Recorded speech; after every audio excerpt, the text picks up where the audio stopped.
Magandang araw po, Doc Willie, Doc Lisa. Breathing patterns.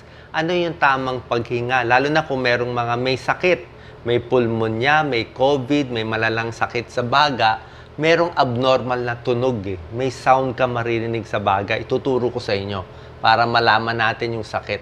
Pero ngayon, magbibigay na ako ng tip sa inyo. Unang-una, kailangan po, hihinga tayo ng malalim, 2 minutes. Gawin natin to 2 minuto, sabay po kayo sa akin. Every hour, 2 minutes gagawin nyo to. Panlaban sa COVID, ibang sakit, anuman infection sa baga, pampalakas ng baga, kahit naninigarilyo kayo. So, ganito lang po. Hinga malalim. Magbilang, dahan-dahan habang huminga ng malalim, hanggang mga 5 seconds, 6 seconds. Pigil. Pigil kayo ng mga 4 seconds. Tapos, exhale.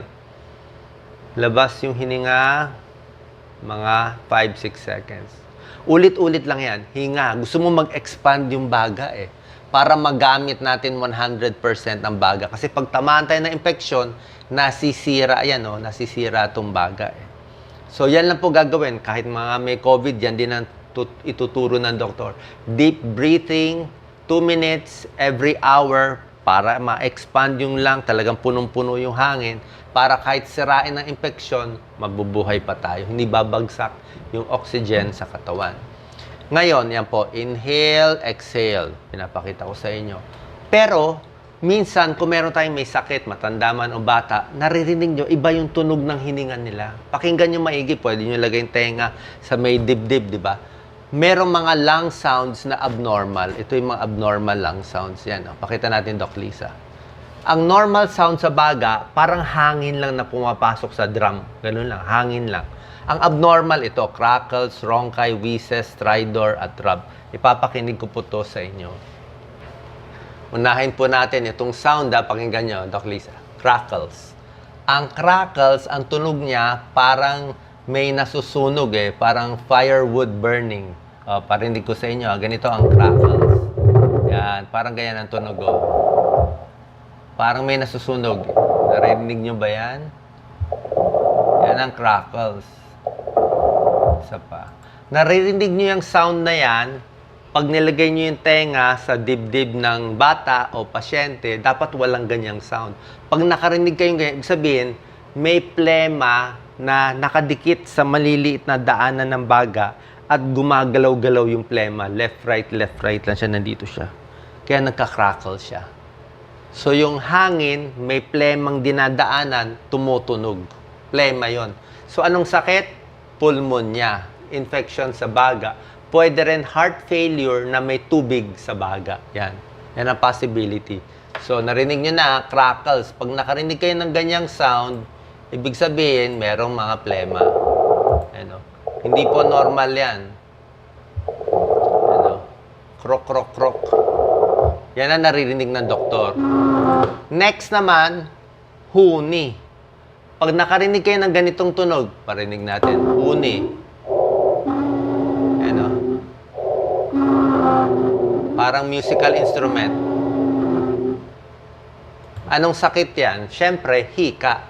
Pag humuhuni, ibig sabihin, masikip ang daanan ng hangin, di ba? Airway constriction, talagang asthma eh, namamaga yung mga yung mga tubo. So sumisikip, hindi siya makahinga. Hirap na hirap, hika 'yan. Pwede rin smoker, naninigarilyo, emphysema, COPD, bronchitis, ganyan din ang tunog, wheezing. Okay, meron tayong mga inhaler diyan, tsaka nebulizer. Pag yan ang naririnig nyo. Minsan kahit wala kang stethoscope, lumapit ka lang, maririnig mo na yung tunog, eh. Diba? Next sound, pakinggan natin. Friction rub. Grug, grug, grug, grug. Lakas ng tunog. Yan po, yung baga nagra-rub dito sa balot ng baga. Ito baga natin may balot. Nakadikit siya. Pakita mo, Doc Lisa. Ang friction rub, deep, harsh, grating sound, yan, no? Inflamed pleural surfaces. Nagra-rub siya.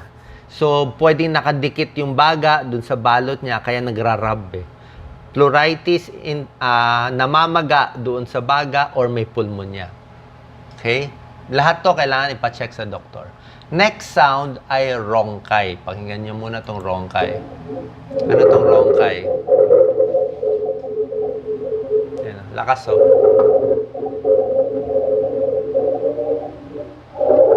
Yan ang rongkay. Ang rongkay, di ba, parang may isang sound lang. Hindi naman siya huni, hindi siya crackles. Plema din siya. Pero ang plema, malaking daanan. So, sa mga bronchi na. So, yung plema na dumadaan dito sa malalaking tubo, ganyan ang sound. Pabalik-balik. So, anong gagawin natin? So, dapat yung mga may plema, pwedeng humiga sandali. Positional to, release ng mga plema, higa. After 2 minutes, higa sa kaliwa. After 2 minutes, higa sa kanan. Pag upo, i-backklapping. I-backklapping nyo yan. I-tap nyo dito sa buong baga. Tapos, pag kinaklap nyo, siyempre, matatagtag na yan. Umupo maigi at iubo. Okay? Pag naubo, mas lalabas. So, nakakap yung kamay. Ha? Malakas. Marami na tayo tinuturo niyan. Kung may rongkay, crackles. Last sound, ito yung nakakatakot na sound sa lahat. Pag nakarinig kami, talaga medyo panic kami dito. Stridor. Ang stridor, ibig sabihin, halos hindi na makadaan yung hangin sa daanan. Ibig sabihin, may cancer na kabara, may super allergy na maga, o may pagkain na kabara. Ito po yung pangit na sound. Pag narinig nyo to, delikado, life-threatening. Kaya makahinga.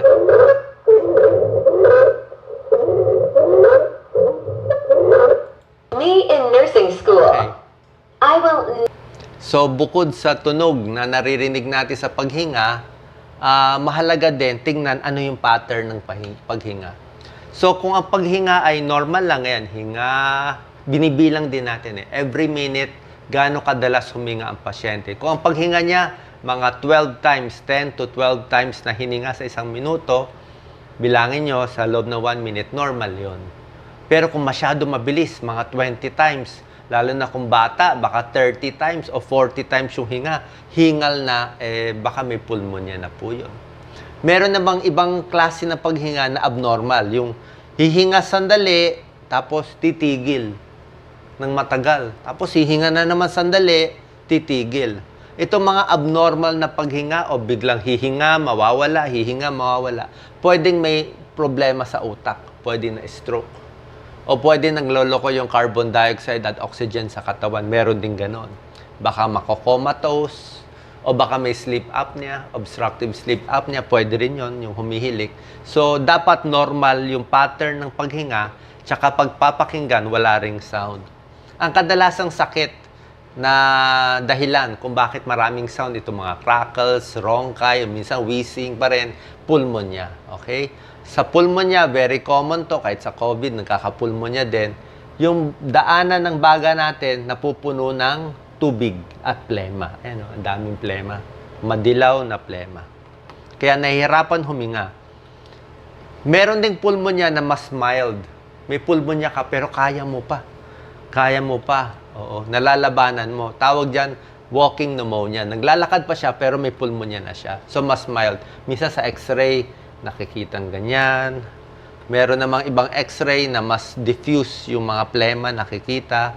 So, may lagnat, may plema, may ubo, may headache. Ang gamutan dito ay antibiotics pa rin. Pag walking pneumonia, yung malakas pa, minsan tableta lang nakukuha na.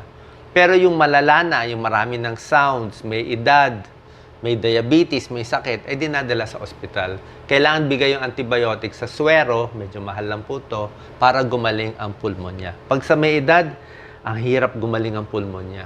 Diba? Isa rin problema sa pulmonya, yung aspiration pneumonia. Nangyayari sa kamag-anak ko, yung pagkakain, biglang hihiga, kasi nga na-stroke, mahina katawan, yung pagkain, babalik sa esophagus, pupunta sa loob ng baga. Yung pagkain pupunta sa baga, magiging pulmonya. Delikado po yun. So, kailan natin dadalhin sa ospital? Oras na marinig nyo yung mga lung sounds na pinakinig ko sa inyo. Yung mga crackles, rongkay, wheezing, dalhin nyo na sa ospital. Kung talagang hirap na huminga, mahirap na makausap, medyo malala na po to. Ang pupuntahan nating doktor, yung pinaka-specialista dito, pulmonologist, lung specialist. Or kung may sakit sa puso, cardiologist. Meron ding isang condition na hinihingal. pero normal ang lung sounds. Normal siya, wala siyang plema, pero laging hinihingal, ang bilis-bilis, baka panic attack lang. Panic attack, nervous lang, mabilis ang tibok ng puso, nasusuka din. Pero pag panic attack, relax lang tayo. Yung deep breathing exercise na tinuturo ko, pwede na po yun. So, relax lang, upo lang, at deep breathing exercise, inom lang ng maraming tubig, mas matutulungan ang panic attack. Marami na po akong video sa panic attack. At least sana po nabigyan kayong konting explanation. Pakinggan nyo yung mga baga ng iyong anak o may asawa kung wala tayong stethoscope. Pag meron kayong naririnig na abnormal sound, pa-check na natin bago lumala ang sakit. Salamat po.